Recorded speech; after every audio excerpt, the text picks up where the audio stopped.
ವಿಶ್ವವಿಖ್ಯಾತ ನಾಡಹಬ್ಬ ದಸರಾಗೆ count down ಶುರುವಾಗಿದೆ. ಇದರ ಮಧ್ಯೆಯೇ ಮೊದಲ ಬಾರಿಗೆ ಶ್ರೀಕಂಠ ಆನೆ ಅರಮನೆಯ ಅಂಗಳಕ್ಕೆ ಆಗಮಿಸಿದ್ದಾನೆ.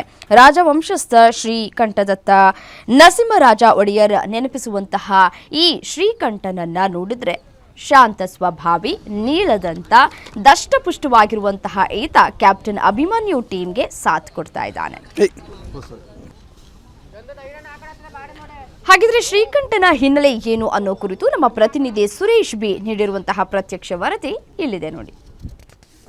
ವಿಶ್ವವಿಖ್ಯಾತ ನಾಡಹಬ್ಬ ದಸರಾ ಹಿನ್ನೆಲೆ ಕ್ಯಾಪ್ಟನ್ ಅಭಿಮನ್ಯು ಟೀಮ್ ಇದೀಗ ಭರ್ಜರಿಯಾದ ತಾಲೀಮನ್ನು ಶುರು ಮಾಡಿದೆ. ದಸರಾಗಾಗಿಯೇ ಕಾಡಿನಿಂದ ನಾಡಿಗೆ ಬಂದಿರತಕ್ಕಂಥ ಕ್ಯಾಪ್ಟನ್ ಅಭಿಮನ್ಯು ನೇತೃತ್ವದ ಟೀಮ್ನಲ್ಲಿ 14 ಆನೆಗಳಿದೆ.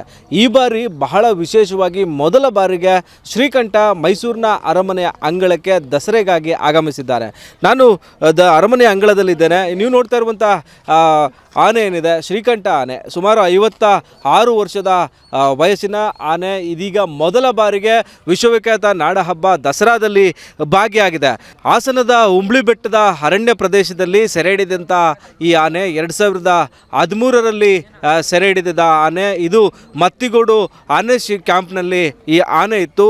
ಈ ಮೊದಲ ಬಾರಿಗೆ ದಸರಾಗೆ ಈ ಶ್ರೀಕಂಠ ಆನೆಯನ್ನು ಕರೆತರಲಾಗಿದೆ. ನೀಳವಾದ ದಂತವನ್ನು ಹೊಂದಿರತಕ್ಕಂತಹ, ಸದೃಢವಾದ ಮೈಕಟ್ಟನ್ನು ಹೊಂದಿರತಕ್ಕಂತಹ ಶ್ರೀಕಂಠ ಶಾಂತ ಸ್ವಭಾವ ಅಂತೇಳಿ ಹೇಳಲಾಗ್ತಾ ಇದೆ. ಮಾವುತರಿಗೆ ಮತ್ತು ಕಾವಡಿಗೆ ಅಚ್ಚುಮೆಚ್ಚಿನ ಆನೆ ಕೂಡ ಈ ಶ್ರೀಕಂಠ. ಇದೀಗ ವಿಶ್ವವಿಖ್ಯಾತ ನಾಡಹಬ್ಬ ದಸರಾದಲ್ಲಿ ಭಾಗಿಯಾಗ್ತಿದ್ದಾರೆ. ಈ ಶ್ರೀಕಂಠ ಅನ್ನುವಂತಹ ಹೆಸರು ಬರೋದಕ್ಕೆ ಬಹಳ ಮುಖ್ಯವಾಗಿ ಮೈಸೂರಿನ ರಾಜವಂಶಸ್ಥರ ಅರಸು ಮನೆತನಕ್ಕೂ ಮತ್ತು ಶ್ರೀಕಂಠನ ಹೆಸರಿಗೂ ಕೂಡ ಬಹಳ ನಂಟಿದೆ. ಹೀಗಾಗಿ ಈ ಬಗ್ಗೆ ಮಾತನಾಡೋದಕ್ಕೆ ನನ್ನೊಟ್ಟಿಗೆ ವೈಲ್ಡ್ ಲೈಫ್ ಪತ್ರಕರ್ತ ಆಗಿರ್ತಕ್ಕಂಥ MT ಯೋಗೇಶ್ ಕುಮಾರ್ ಇದ್ದಾರೆ. ಅವ್ರನ್ನ ಮಾತನಾಡ್ಸೋಣ. ಇದು ಶ್ರೀಕಂಠ ಆನೆ ಈ ವರ್ಷ 56 ವರ್ಷ. ಅದಕ್ಕೆ ಈ ಹಾಸನ ಮತ್ತು ಕೊಡಗು ಬಾರ್ಡರ್ ಉಂಬ್ಳಿ ಬೆಟ್ಟ ಅನ್ನೋ ಕಡೆ ಮಾನವ ಮತ್ತು ವನ್ಯಜೀವಿ ಸಂಘರ್ಷಕ್ಕೆ ಒಳಪಟ್ಟಿದ್ದಂಥ ಆನೆ ಇದು. ಇದನ್ನು 2014ರಲ್ಲಿ ಸೆರೆ ಹಿಡಿದಿರ್ತಕ್ಕಂಥದ್ದು. 14ರಲ್ಲಿ ಸೆರೆ ಹಿಡಿದು ಇದನ್ನು ಮತ್ತಿಗೂಡು ಶಿಬಿರದಲ್ಲಿ ಅದನ್ನು ಕ್ರಾಲಲ್ಲಿಟ್ಟು ಪಳಗಿಸಿ ಈಗ ಒಂದು ಉತ್ತಮವಾದಂಥ ಕುಮ್ಕಿ ಆನೆಯಾಗಿ ಇದನ್ನು ಪಳಗಿಸಲಾಗಿದೆ.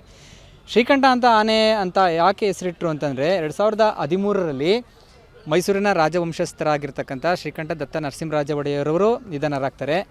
ಈ ಹಿನ್ನೆಲೆಯಲ್ಲಿ ಆ ವರ್ಷವೇ ಸೆರೆ ಹಿಡಿದಿರೋದ್ರಿಂದ ಮಾವುತರಿಗೆ ಮತ್ತು ಅರಣ್ಯ ಇಲಾಖೆಗೆ ಪ್ರೀತಿ ಮತ್ತು ಗೌರವ, ಯಾರು ನಮ್ಮ ಶ್ರೀಕಂಠ ದತ್ತ ನರಸಿಂಹರಾಜ ಒಡೆಯರವ್ರ ಮೇಲೆ ಇರತಕ್ಕಂಥ ಪ್ರೀತಿ ಮತ್ತು ಗೌರವದಿಂದಾಗಿ ಈ ಆನೆಗೆ ಶ್ರೀಕಂಠ ಅಂತ ಹೆಸರಿಡ್ತಾರೆ. ಇದು ನೋಡಲಿಕ್ಕೆ ಈಗ ತೂಕ ಹಾಕದಂಥ ಸಂದರ್ಭದಲ್ಲಿ 5540 kg ತೂಕವನ್ನು ಈ ಶ್ರೀಕಂಠ ಆನೆ ಹೊಂದಿದೆ. ಮೈಸೂರಿನಲ್ಲಿ ಈ ಬಾರಿ ಬಂದಿರತಕ್ಕಂಥ ಗಜಪಡೆಯಲ್ಲಿ 14 ಆನೆಗಳಲ್ಲಿ 2ನೇ ಅತಿ ಹೆಚ್ಚು ತೂಕವುಳ್ಳಂತಹ ಆನೆ ಎಂಬ ಕೀರ್ತಿಗೆ ನಮ್ಮ ಶ್ರೀಕಂಠ ಆನೆ ಪಾತ್ರವಾಗಿದೆ. ಇದು MT ಯೋಗೇಶ್ ಕುಮಾರ್ ಅವರ ಮಾತು. ಬಹಳ ಮುಖ್ಯವಾಗಿ ಸೆರೆ ಹಿಡಿದು ಮತ್ತು ಕಾಡಾನೆಗಳು ಉಪಟಳವನ್ನು ತಡೆಯೋದಕ್ಕೆ ಅವುಗಳನ್ನು ಸೆರೆ ಹಿಡಿಯುವಂಥ ಆನೆಗಳಾಗಿ ಕೂಡ ಆನೆಗಳನ್ನು ಬಳಸಲಾಗುತ್ತೆ. ಆದರೆ ಎಲ್ಲ ಆನೆಗಳನ್ನು ಕೂಡ ದಸರಾಗೆ ಕರ್ಕೊಂಡು ಬರೋದಕ್ಕೆ ಸಾಧ್ಯ ಆಗೋದಿಲ್ಲ.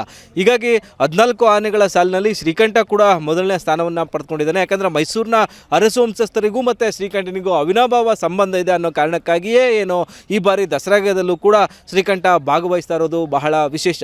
ಕ್ಯಾಮ್ರಾಮ್ಯಾನ್ ಧನು ಜೊತೆ Suresh B, guarantee news, Mysuru.